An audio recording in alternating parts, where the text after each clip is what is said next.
چنانچہ سورہ قصص میں جو نقشہ کھینچا گیا ہے حضرت موسیٰ علیہ السلام کا، جب وہ مصر سے چل کر اور مدین تک پہنچ گئے، پورا صحرا سینا کراس کیا ہے، کوئی سواری کیا کوئی شے تھی نہیں، اور سانپوں بھرا جو ہے یہ صحرا تھا۔ اسی لیے ان کے بھائی وہ کہلاتا تھا جو اس وقت فرعون تھا۔ وہ بھائی اس لیے تھا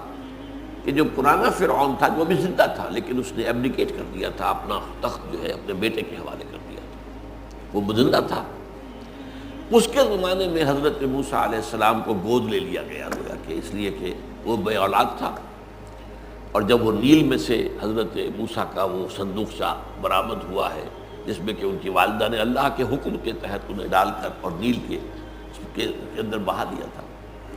تو پھر وہ قتل کرنے لگا تھا، پہچان گیا تھا کہ یہ اسرائیلی ہے، اور طے تھا وہاں پر کہ ہر اسرائیلی بچے کو مار دینا۔ وہ بیوی آڑے آ گئی، اور دوسرے یہ کہ اللہ تعالیٰ نے ایسی موہنی صورت دی تھی حضرت موسیٰ کو کہ جو دیکھتا تھا وَأَلْقَيْتُ عَلَيْكَ مَحَبَّةً مِّنِّي، بڑے پیارے الفاظ ہیں، یہ سورہ طہ میں آئے ہیں، اے موسیٰ ہم نے تمہارے اوپر اپنی محبت کا ایک پرتو ڈال دیا تھا، کہ اس کو دیکھ کر، وہ موہنی صورت دیکھ کر، اور وہ اہلیہ نے کہا، وہ اہلیہ وہ تھی حضرت آسیہ، وہ بھی بنی اسرائیل میں سے تھی، اور وہ ہیں جن کا سورہ تحریم میں ذکر ہے، جنہوں مثال دی گئی ہے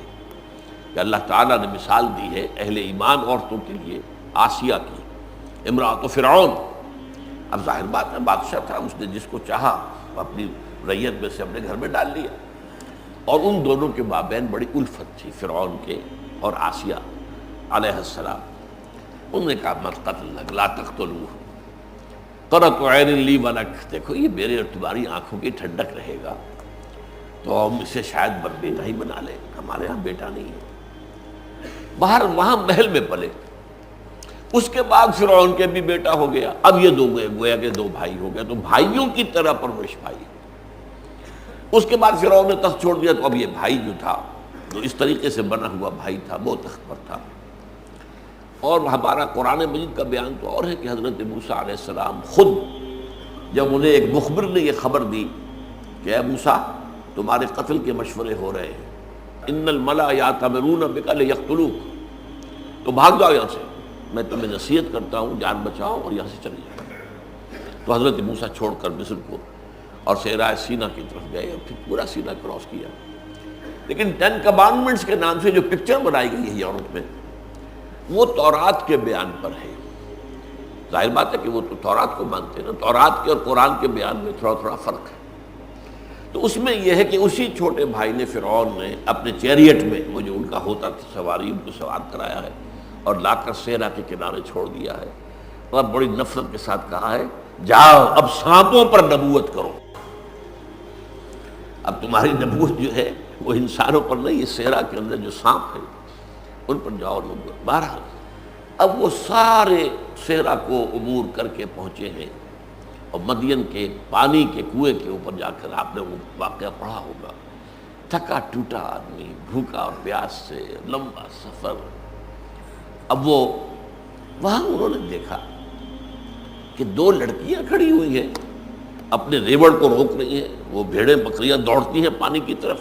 اور وہ انہیں روکتی ہیں۔ یہ گئے کیا معاملہ ہے،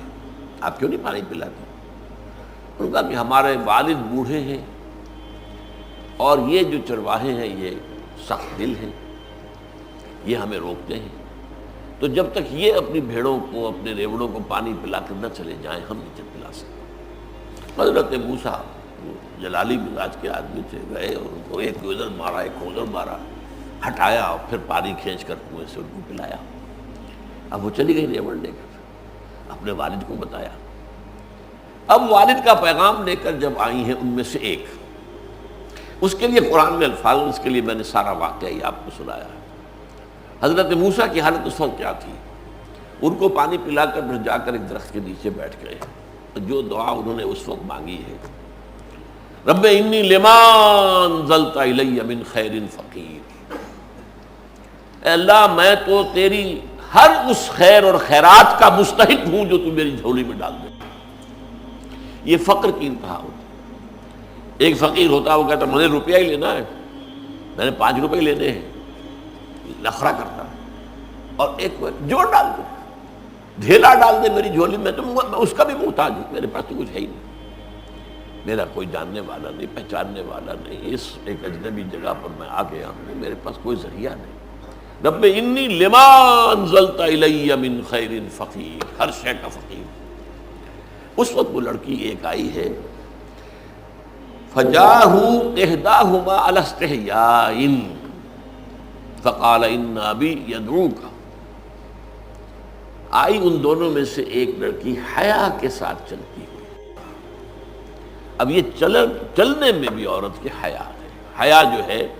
وہ عورت کے، وہ اللہ تعالیٰ نے جو بھی عناصر اس کی فطرت میں رکھے ہیں ان میں مرد کے مقابلے میں حیا کا پہلو بہت جو ہے قوی ہے، جس کو کہ آج جو ہے مغرب ختم کرنے پڑتے ہیں۔